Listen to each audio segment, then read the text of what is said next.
Hello to all my beauties. Today I'm going to show you how I color melt. And what I'm first starting off with is I like to color melt using a demi. I'm going to use two formulas. The first one I mixed up was the 3N and 5G for her roots.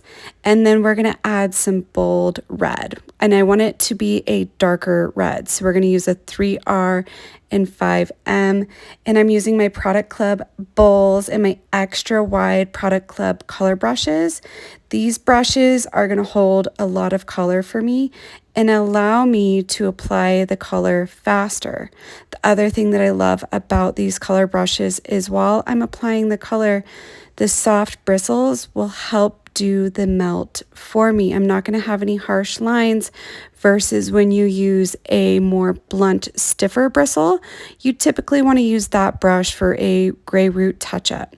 So with these soft brushes, I'm going to first start with the application at the roots. I'm going through and I'm applying the root color that I wanted. After I apply the roots, I'm going to section the hair off from ear to ear, off her natural part. Those are going to stay forward. Now I'm going to work on the back section. I don't have an assistant, so this is how I like to keep the hair out of the way. And I just take a clip and I push it over to the side so I can work up the head. If you have an assistant, they can stand on that side and hold the hair for you. I'm going to be using my highlighting papers for my color melting technique.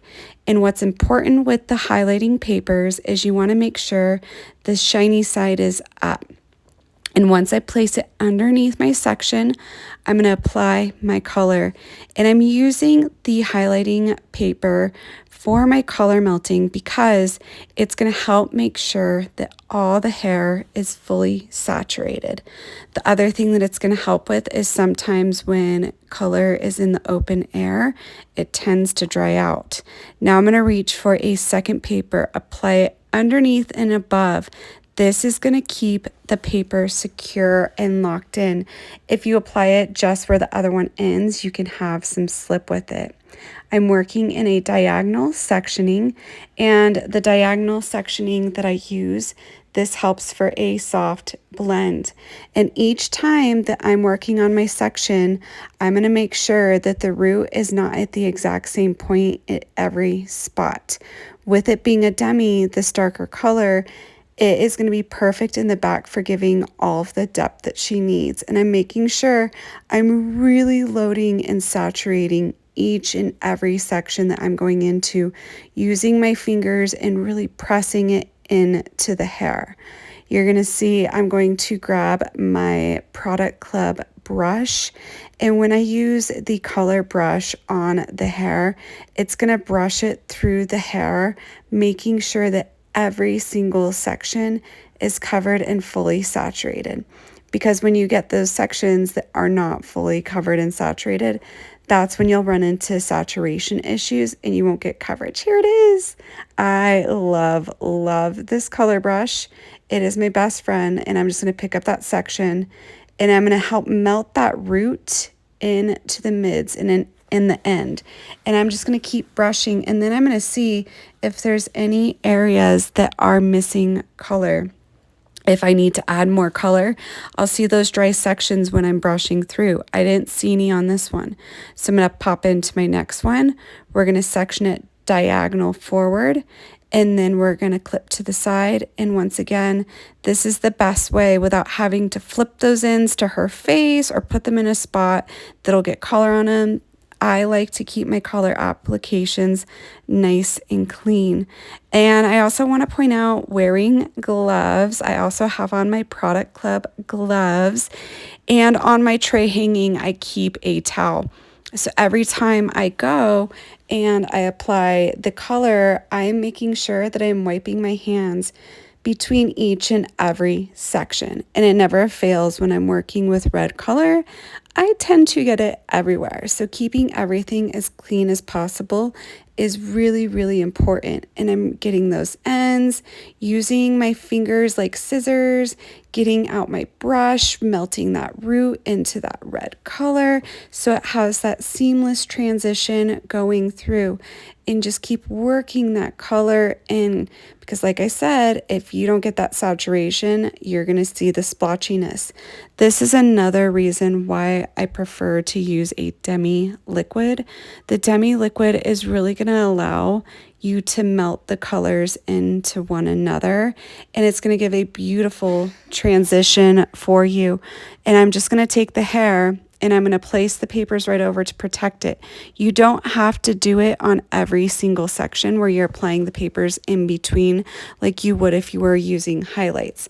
I'm making sure that I'm applying the highlight papers where they're needed while I'm applying the color. That way everything is kept neat and clean, and I'm also getting those areas to make sure that they are going to stay nice and saturated. Now that I have moved to the side of her head, I like to work in a vertical with a slight diagonal back. In working in this manner, you're going to see that I'm going to be able to work much faster. I'm not having to use a clip. I'm once again taking the hair and melting it, making sure I'm getting in that full saturation. And typically in the front, I might use a couple more papers to just make sure the hair is protected and it's not getting onto the other sections on the head. Working the brush through, making sure that that root is really melted, and making sure that every single bit of hair is covered in color. And you see I'm wiping my hands there, and I'm coming back. And I'm going to go through, and I'm going to take my vertical with a slight diagonal back section, and I'm going to make sure I'm going to comb that hair out before I apply the color, and that's going to also make sure that I have a nice, smooth, even blend. She has more blonde around the front of her face, so these are going to be the pieces that are really going to pop out for me. And using the 3R with the 5M, that's going to give you that rich red wine feel. The other perk to using a demi, demis are just my favorite. They're a really good color to work with. If she decides when she comes back that red is not for her, a demi to me is more forgiving to come out. And you know, with each wash, that demi is going to slowly start to come off the hair. So this was her first time doing a red color. We've always done warm tones on her. And I'm excited to see when she comes back if she decides to stick with the red color or change it up, because she is one that changes it. So that demi is also another great option for making sure, you know, when she changes it, we're not wrecking the hair or putting it through too many processes. And as you keep on seeing, I am working that hair. I'm going to take that shiny side up, place it underneath, and I'm going to pull it over. Now, this technique is just a super easy technique. It's also beautiful when it's done. It crisscrosses and overlays on one another. Now I'm going to go rinse her out. I'm going to do a nice deep conditioning treatment on her. You guys ready for this? Oh, look at that. It's just a seamless blend. It's rich. It's gorgeous. I hope you guys like this. Comment and let me know any questions that you have on it. Today I used all Product Club tools.